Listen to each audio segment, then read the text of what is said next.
Hey everyone, and welcome to the Learning Ladder. I hope you're all well.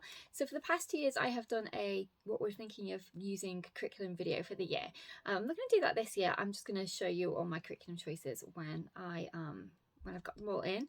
But what I thought I would do this year is tell you more about our theme. So it's the first time we're doing a theme. We've never done that before, as I can remember. I think we did maybe, I guess you could say Dining on Science was kind of a theme year because we did Magic School Bus. And on the first day of school I dressed up as Miss Frizzle, she was Liz, and all that kind of stuff. So I guess we kind of have done a theme, but not to this extent before. So you're not going to be shocked at all, I don't think, as to what theme we're going to pick. So this year it's going to be dragons, and it's also going to be fantastic beasts. My daughter loves both of those series, I guess you could say, although those Fantastic Beasts is kind of a series, although it's more movie based. And those fandoms, I guess she's really into them, and I thought this being our last year of primary school, it'd be really fun to do a whole theme around it. So I talked in I think it's my last video. Shadow's probably going to be meowing, but I'm not going to let her in, so just because she'll just jump in front of the camera like she always does. In my past video I talked about unit studies that I was thinking of making. I was for us to use for ourselves, and then I would also sell them too, and I talked about I was toying with the idea of doing a Wings of Fire one or just a general dragon one. Well, I decided what I'm going to do, so I thought I'd talk you through that, because we will be using that as part of our curriculum, although we will be using curriculum items and for subjects and things. And what I'll do is I'll just put them under the category of, well, we're going to do this now, and it's part of the whole thing, even though it's not necessarily dragon or Fantastic Beast themed, but it'll still be part of, well, we're going to do those types of studies, so they'll come under that category. So that's how I'm going to get away with still having curriculum as well as doing our theme. So we're going to do, I'll talk about Wings of Fire first. So we started reading Wings of Fire this year. We're on book 9 now, and I absolutely love this series. We've been reading it together because when we first got the first book, I'd never heard of this series before. I'd never read it, so I wanted to see what it was like. So we started off reading it together, and I got so into it with her that I didn't want to not read the rest. So we've been reading them together the whole series, but we've just been reading them for fun. It's not been any kind of composition or any kind of comprehension or anything like that. It's just purely been for fun, and we've been talking about the series and everything else. So we're going to be doing it differently this year because she'll be reading them independently, and also I'll obviously have our unit study to go with it. So for our Wings of Fire unit study, I haven't decided how many books I'm going to do for the first part of it. I'm thinking I might do books 1 to 6, but I might do books 1 to 10. It just depends on how much content I put into it, because there's already quite a lot, and I've not even got anywhere close to being near book 6 yet. So in terms of assignments and activities, so I don't want to pile too much on. So they're so rich, so the books are so good. There's so much you can actually do with them, from language arts and from other cross-curricular activities. So I don't want to put too much in one year, because we could always carry it on into the next year with the next set of books. So I'll let you know obviously once it's available and I've finished how far the series goes in terms of which books I get up to, but it'll be a minimum of 1 to 6 because I need book 6 in order to do some of the other things that I'm going to talk about. You'll understand if you've read them, and if you haven't, then you'll understand when you start reading them. So based on books 1 to 6, so the language arts components are going to be questions, and there's an awful lot of language skills in her stories. She's really good at writing children's stories. There's so much you can get out of it. So certain characters have different traits that you can really dig into when you're really analysing the story and things. So we're going to be looking at things like metaphors, similes. One of the characters really sarcastic, so we'll look at what sarcasm is, and things like all the language arts sort of skills. We'll look at, she's really good at using strong verbs because it's obviously dragon, so there's a lot of action, so we can look at the verb sides of it, so get some grammar in. It's not going to be a full language arts curriculum, but it'll be an add-on, an addition that you can do, and it's fun because it's theme based. And picking up some of those skills that you really want them to have, and often these are standards based, or in our case national curriculum based. So one of the English language requirements for this year was to really hone in on things like metaphors, similes and things like that. So I definitely want to make sure that we're covering that, but in a fun way because it's dragon themed. So the questions will be around that, and I'll also be introducing videos as well. So if your kids are younger or they've never, they're not really sure about what that is, then I'll give you a video link that you can watch first before you obviously dive into that topic, so that they can really hone in on where that that language is, that where the text is when they're reading the chapters. So I'm going to split it up where it's so I'm going to do, I've started doing it as 1 to 3 for the first couple of books. So they'll read the 3 chapters and then they'll start doing the activities. They can do some of them with, because I've pinpointed the questions. So I said, well, this question's from chapter 1, this question's from chapter 2. So if you wanted to, you could have them do a few bits as they were reading each chapter. There will be activities where they'll have to do that. For example, there'll be sheets in there for them to say what happened in that chapter, just so they're not forgetting. But I'm splitting it into 3 chapters at a time for their activities, so that they're not reading too much that they forget, and it's and also it's not too much because you're obviously going to be doing other curriculum as well. So that's how I'm splitting it up. So there'll be questions, comprehension questions, and sort of dissecting, if you like, some of the language in there. Then we're going to have our scrolls, which is our writing activities. So there'll be writing activities that they'll need to do based on what they've read. I've got lots of different I'm not going to talk about them now because this video will be hours long, but I've got different activities for them to do for the chapters that are really fun and engaging. It's not, just boring, or just do, write about this or whatever. It's, I've really tried to make sure that they're interesting and that they'll get something out of it. So it's not busy work, there is actual richness to what they're writing about, useful, and fun as well, because obviously you want it to be fun. So their writing is going to be scrolls, which if you've read the series you'll know why, but if you haven't, there's one particular dragon who writes all the scrolls for the whole world, and basically that's all their books. So books are scrolls in Wings of Fire and in the Wings of Fire series. So any writing activity that they'll be doing will be part of their scrolls book. So in their scrolls book, which you'll print off and bind, or which loose sheets, whatever you want to do, that'll be under their scrolls section of their binder. So that's really fun, and I think so anyway. And their copywork / handwriting, because you could use it for either, will be talon writing. That's the name that I'm putting for right now, because every time she mentions in the story the word hand, she's replaced it with talons. So I thought that was kind of a fun way to make it more exciting. So they'll be doing, when it's handwriting time or copywork time, they'll be doing their talon writing. So they'll be in copywork or / handwriting, depending on how you look at it. I haven't decided yet, and let me know what your thoughts on about this. Would you want me to, because I can do it for myself and my daughter personally without any issue, but there's copyright issues. Obviously you can't use too much content of someone else's book, but there is a percentage that's classed as fair use. So I could get away with putting in some sentences from her story that you could then use as copywork, and I think I'm going to double check, but I think that will be absolutely fine because it's fair use, because you haven't used too much. The other option I was considering, though, and I can do that for us no problem because I'm not selling it, but for the people that want to buy it, I obviously don't want to get into trouble for copyright. So I'm going to double check exactly how much I'm allowed to use, because like I said, I'm pretty sure you're allowed to use so much with it be fine.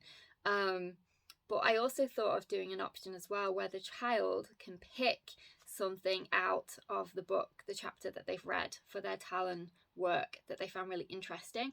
And I thought that would be meaningful as well, because when I'm picking copywork, I'm going to be really picking it for specific reasons. So either it's got strong verbs in there, it's really been descriptive and it's helping bring the language alive, and this is, look at how rich this is and how exciting the writing has made you feel, and how it's really interested you and got your imagination going as to describing the environment or the world or whatever, the place that they were.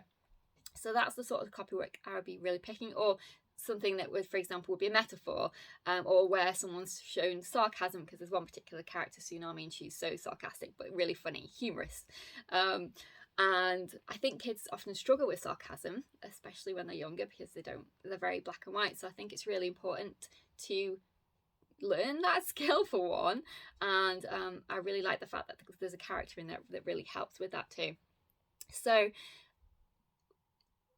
the copywork that I would pick, or talon work that I would pick, there'd be a reason behind it. But I also think there's great value in your child picking something too, because it's something that's really interested them. It's meaningful to them. So let me know where you stand on that. Are you of the opinion that no, I don't want to just have my child pick all the work, because they'll just pick 2 sentences or something. But you could obviously set a limit. You could say, actually, I want you to pick a paragraph, or, you know, depending on how old they are, to copy out of the text. But let me know what your thoughts on that are. So that's sort of the language arts. I'm just making sure I haven't missed anything. Okay, so now we're moving on to science. So I'm also putting science into unit study for us. It's not going to be as our whole science, as I said before. The other science that we'll do, our class under the same category, but it won't be dragon themed, it'll be a curriculum. But for our unit study science, we are going to call it the Prey Centre, and you'll understand it if you've read book 6.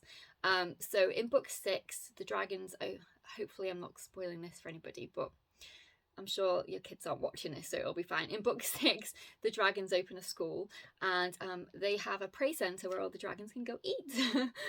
So our science is going to be called Prey Centre, and it's going to be kitchen science, and that's why it's Prey Centre, because science in the kitchen. I just thought that would be fun. It's not all going to be edible stuff, but there will be edible stuff in there. So I found a really good book that I like. My daughter loves it. She's like dying to start, so I know that that's a good sign. To use for our Prey Centre time. So it'll be kitchen science, so you know it's chemistry obviously, and in the actual book it gives you the experiment and the activity you're supposed to be doing, and then it also tells you what form of chemistry that is, what element of chemistry that is, or part.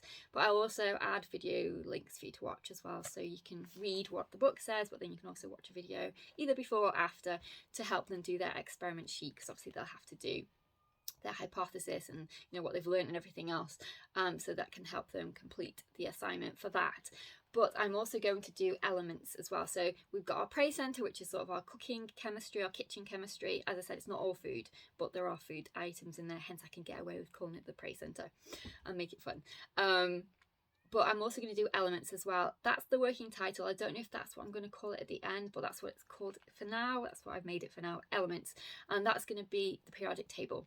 So you could use this as your memory work if you are classical and you like memory work, or if you don't like memory work, then you can just use it for knowledge gaining, because chemistry and elements periodic table is always useful, I guess, especially for high school. So I've got a book that's great. It's really, really visual. So I think that would be perfect. So you'll use this book and you will do your elements study. As I said, working title. The reason I'm linking it to Wings of Fire is because in the Jade Mountain Academy, they have, some of them have element names for their groups of students that they put together. For example, there's gold. So you know, that's how you can explain to them why they're doing this.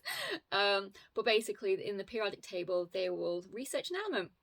They'll draw it, they'll talk about what it's used for, talk about mass and, you know, number and symbol and everything like that. And I'll also include some videos where they can learn the periodic table in a fun way, and my cat is mewing like crazy, so I'm going to need to hurry up.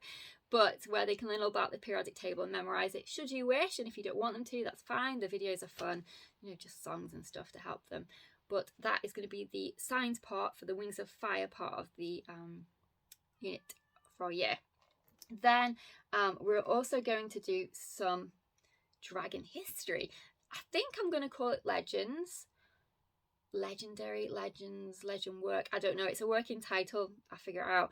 The reason we're going to get away with doing that is because there's a character in book 6 who is called Darkstalker, and he is an ancient dragon.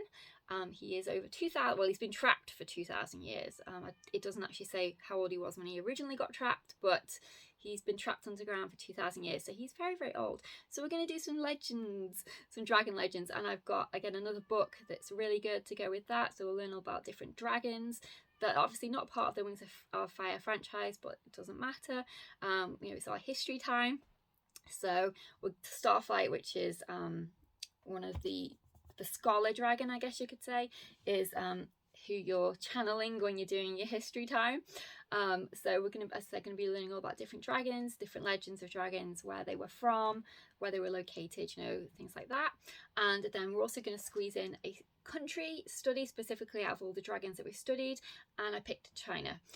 My daughter's, it was actually her idea to do China because she said that that was a lot of where dragons came from, so I thought that's brilliant, we'll do China. So we're going to do a China unit study as well as part of our Wings of Fire theme. Okay, I do have a name for it, but I'm not going to say it in case I change my mind, but I do have a name for what I'm thinking for the whole unit. So that's everything, I think, about that. There will be an end project once you've finished everything, which I'm so excited about. It's something that I actually did when I was in the last year of primary school, so I'm excited that she'll get to do it too. It's really fun, and you'll also be getting your younger ones involved in terms of it's a gift for them. So I'm not going to say anything more about that. We'll talk about it when I've got it all finished and show you the end version. So there's an end project, and I'm also going to make some games to go with. So we'll do a trivia game. There's also another game I'm thinking of doing too. So there'll be some fun games there. And then I'll put on some other items you can add if you want to. Other games that you could purchase that are separate from the unit should you want to buy anything in addition. So that's everything I'm thinking of so far. And that's what I've been working on. I have already started. I haven't just written it all down. I have actually already started. So that's everything for the Wings of Fire so far. If you've got anything else that you'd like me to include, let me know. I do have some art in there from different activities, so different worksheets have got art elements in there, but art will feature more heavily in the Fantastic Beasts unit, which I'll talk about now. So the next part of our unit study is going to be the Fantastic Beasts, and we're really playing on the and where to find them. So this is going to be a lot of our geography. So we'll be learning all about the fantastic beasts, creatures, mythical creatures, I guess, where they located. I haven't decided whether I want to do I haven't started on the fantastic beast bit yet. So I haven't decided whether I want to go into biomes for geography or zoology for science. I think we've already got quite a lot of science as it is with Wings of Fire, but there will be a scientific element as part of the language arts in the Fantastic Beasts unit. So we'll see. I think I'm going to be going more towards biomes and natural features and things like that. So I think that's what it will end up being, but again, I'll let you know. I'm also going to be going into a bit more geography that's not necessarily specifically creature related, but is things that they still need to know. Again, we'll talk about that, but I'm going to make it as fun as possible and bring it into the unit as much as I can. We're also going to be doing IT with our Fantastic Beasts, and this is a big part of what the unit is going to be, because I want to use it for our IT this year. Next year, 6th grade, although it is this year because it's 2023. So we're going to be doing website design. This was something I planned to do not last year, the year before I think it was, and I put it off. I decided I wasn't going to do it then, and I was going to do it either a year or two later because I thought it'd be more appropriate, and I think this is a really good time, and now I can actually tie it into my unit, which is what I wanted. So they're going to create their own website, and I think it's such a valuable skill. The amount of adults I've seen on social media saying, please can you point me in the direction or tell me if you know how to build a website. So it's definitely a valuable skill for them to learn. So I've got a good book that they can use to build their own website from scratch. They're going to make it creature based. That's the plan. That's what they're supposed to do. But if they want to change it and make it something else, then by all means, it's their website, so they can, because of the building it from scratch, they can choose whatever elements they want to make into it. Obviously you don't have to make it public. You can build it in a private environment on your computer, but if you want to make it live, then obviously you're gonna have to host it somewhere, but you don't have to do that as part of the unit. It's the building thing that's the most important part, because that's what a lot of adults don't know how to do. So that is what they're going to be doing for part of it. They're also going to be doing Python as well, because I don't want to lose any coding skills. I haven't picked Scratch because I think most kids know how to use Scratch, so I've decided to go with Python because I don't think a lot of kids know how to use Python, or as in depth as they probably need to for the future generation that they are. Python features a lot in a lot of IT jobs and things, so I have a book for that. So they're going to be doing Python. You can link in as much of the creature stuff as you want to with that, so if when they're building things they can choose creature related stuff, but it's more, the website is really creature related. The Python not as much, but it's still, you could still put it into it. You could say they were using I don't know, mythical language or something, a future language, I don't know. You can make it sound creature-ish and fun, language that creatures understand. You could really get into the mood and make it as fun as you want to, but Python. And then I also want to do some stuff with Excel, so basic stuff that they need to know, which a lot of them probably might already, so this should be really easy for them, but we can make it creature related, so things like charts and graphs and pie charts and things like that to do with their creatures.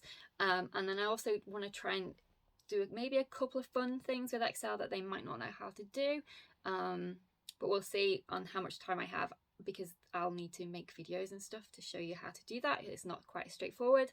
So if I've got the time, I'll put that in. If not, I might leave that for a future unit. But there are some really cool things you can do with Excel. So that's the computer side of it. Now for language arts for the Fantastic Beasts, what I want to do is two things. It's a creature magazine, so that's language arts and science, because it's creature care magazine, so how to look after them. Because if you know, if you've seen any of the movies, and you know that Newt is very much loves his creatures, and they live in a little suitcase and everything, and he's really into caring for them, the zoology side. So you could really get your zoology in there in terms of how to care for these creatures, how to care for animals. They don't have to be pretend.